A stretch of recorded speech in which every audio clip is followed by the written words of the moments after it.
da água que eu lhe der, nunca mais terá sede, porque a água que eu lhe der se tornará nela uma fonte de água e dará vida eterna.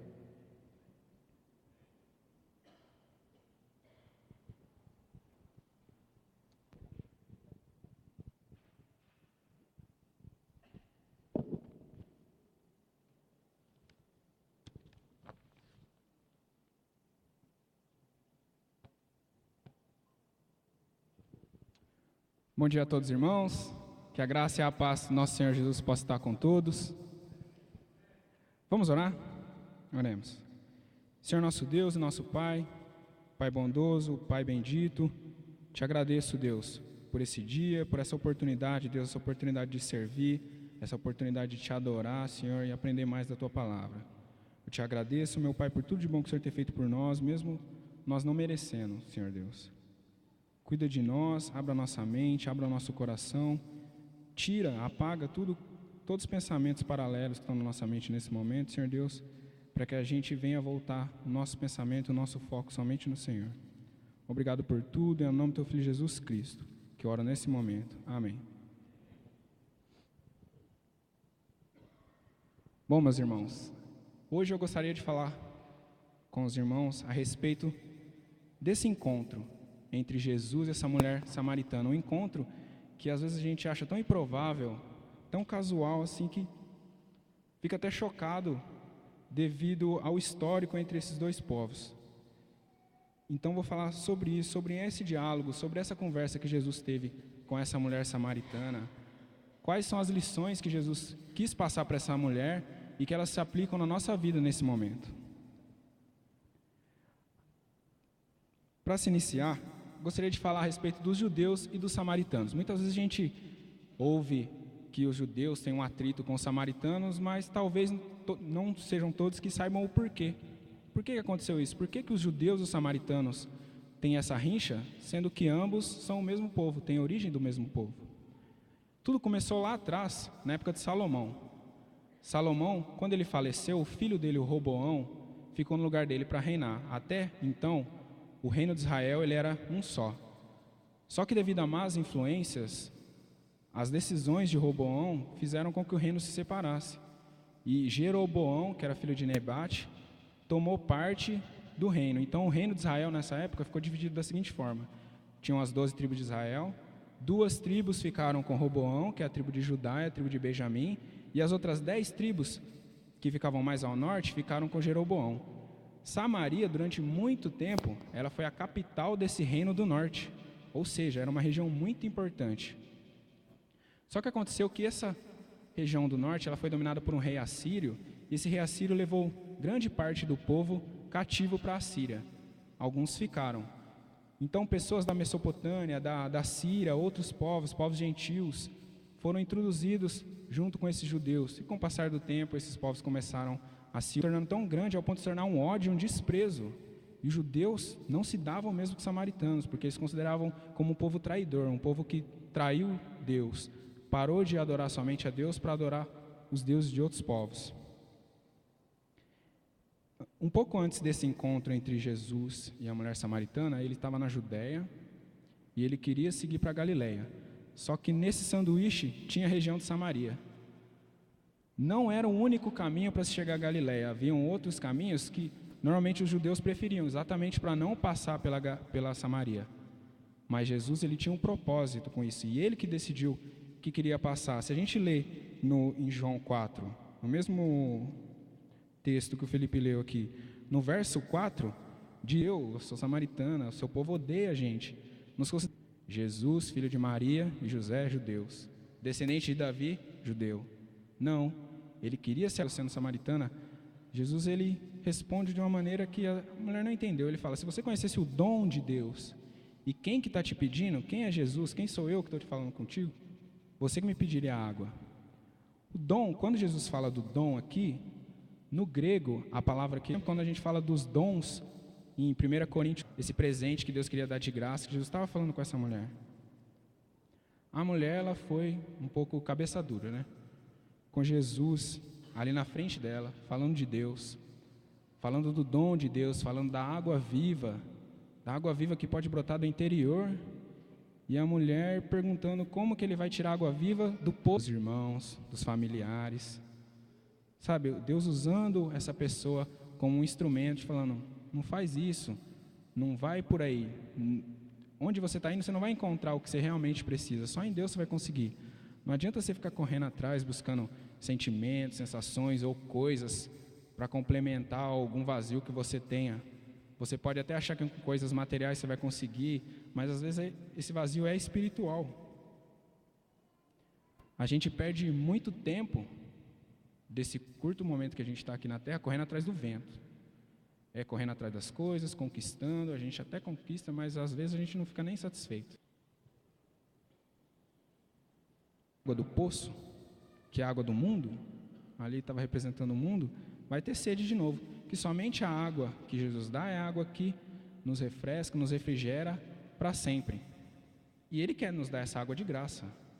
Você não é preciso pagar por ela, você não é preciso fazer uma penitência, não é preciso subir uma escada de joelho, ir para alguma terra distante, considerada santa. Quando você se deita, quando você levanta. E Ele quer te dar essa água viva. Ele planeja isso desde o início dos tempos. Poxa vida, a gente não viu? Jesus morreu na cruz por nós, para nos dar essa água da vida, essa água que salva. Jesus em João 7,38, um pouquinho para frente do texto que a gente está lendo,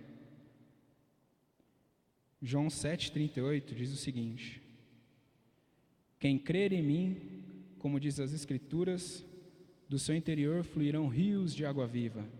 A gente cantou alguns cânticos desse último e o primeiro cântico falando disso. Quando nós somos batizados, igual o exemplo que a gente teve aqui desses 3 novos irmãos, nós temos nossos pecados remidos, nós somos lavados pela água do batismo e nós recebemos o dom, que é o doréia, a dádiva de graça do Espírito Santo. Deus concede para nós o Espírito Santo dele.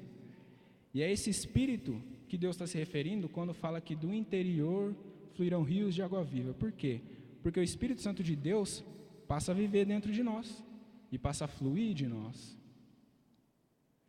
Quando nós recebemos o Espírito no batismo e deixamos o Espírito agir, ele nos torna essa fonte, esse poço, esse manancial que passa a refrigerar a nossa vida e a das pessoas que estão na nossa volta.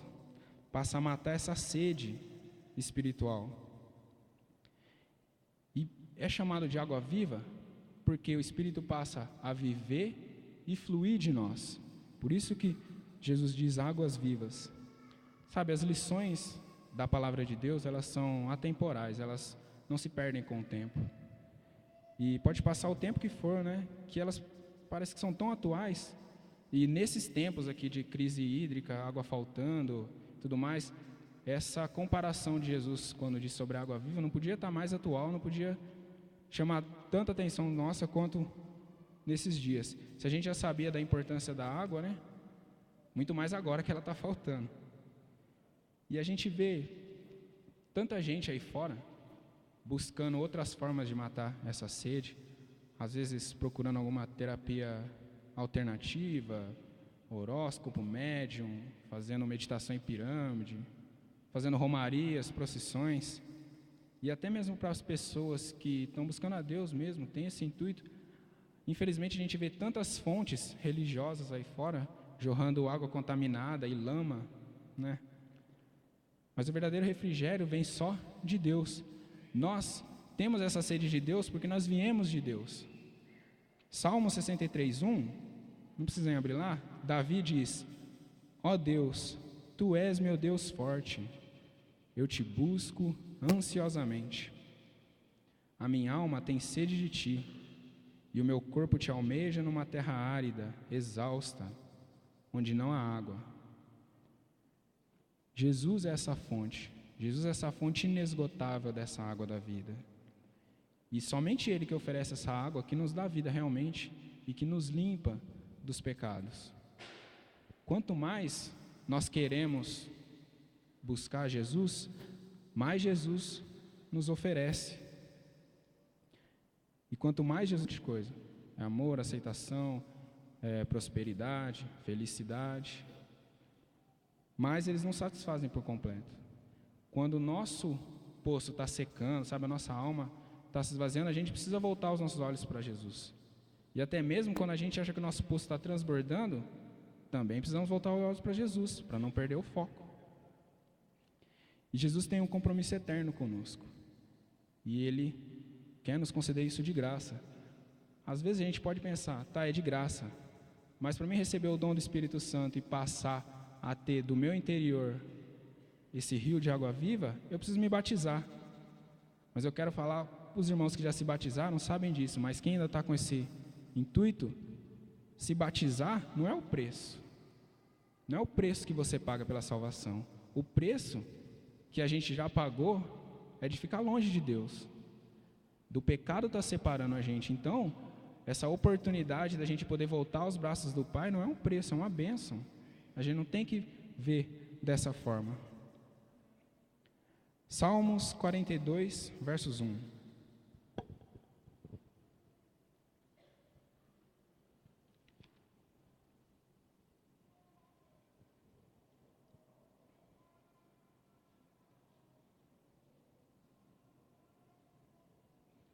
Salmos 42, versos 1. Diz assim: Como suspira a corça pelas correntes de água, assim por ti, ó meu Deus, suspira a minha alma. A minha alma tem sede de Deus, do Deus vivo. Quando irei e me verei perante a face de Deus? Eu quero ver Deus face a face. Acredito que todos nós, né? Eu quero poder encontrar com Jesus nos céus. Todos nós queremos. Então a gente precisa parar de perder tempo aqui correndo atrás de bobeira e usar o pouco tempo que a gente tem para buscar a Deus e para levar a Deus para o nosso próximo. Um dia tudo isso aqui vai passar. O prédio que nós estamos vai passar, nós vamos passar. As coisas, os postos que o mundo oferece vão passar. Na Bíblia diz que, em 1 Pedro, que porque toda a carne é como a erva, e toda a sua glória como a flor da erva. Seca-se a erva, cai a sua flor. A palavra do Senhor, porém, permanece para sempre. 1 Pedro 1, 24 e 25. E a palavra de Deus é que Jesus morreu na cruz por nós para nos salvar. A gente precisa ter fé nisso e confiar que a nossa luta aqui não é em vão.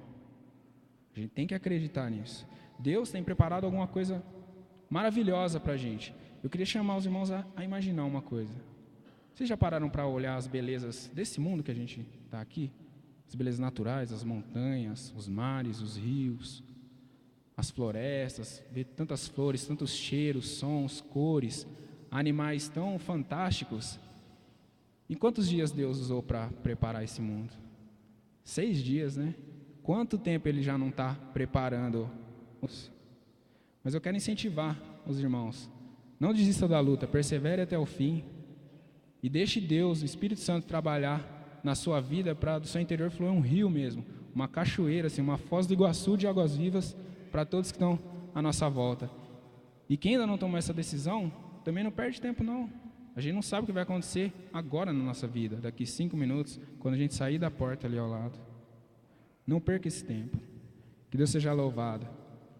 Queria convidar aqueles irmãos que tiverem um desejo de fazer uma oração, um agradecimento, conversar com alguém mais sobre Jesus, entender mesmo qual que é o propósito de Jesus e o plano que Ele tem para a sua vida, que venha aqui na frente enquanto os irmãos vão estar cantando e os presbíteros vão estar orando por você.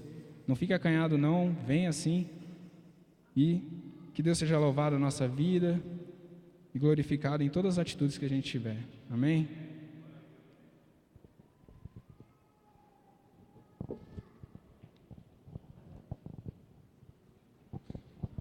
Flui em mim, Senhor, a tua graça. Flui em mim, Senhor, o teu amor. Flui em mim, Senhor, a tua vida.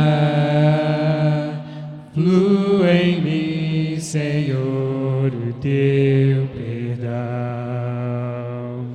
Para te adorar e declarar declarar meu amor, para te coroar, meu Rei, Senhor da minha vida, para te adorar e declarar meu amor, para te coroar,